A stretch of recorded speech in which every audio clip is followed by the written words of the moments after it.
Welcome. In this video I will show you how to convert HEIC images to JPG format on Windows.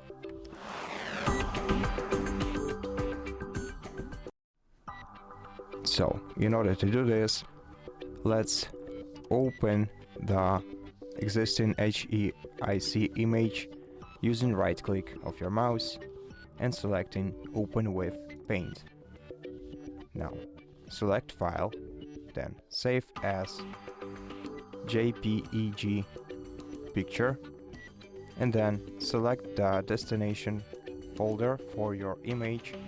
In my case, it's gonna be Pictures, Save Pictures,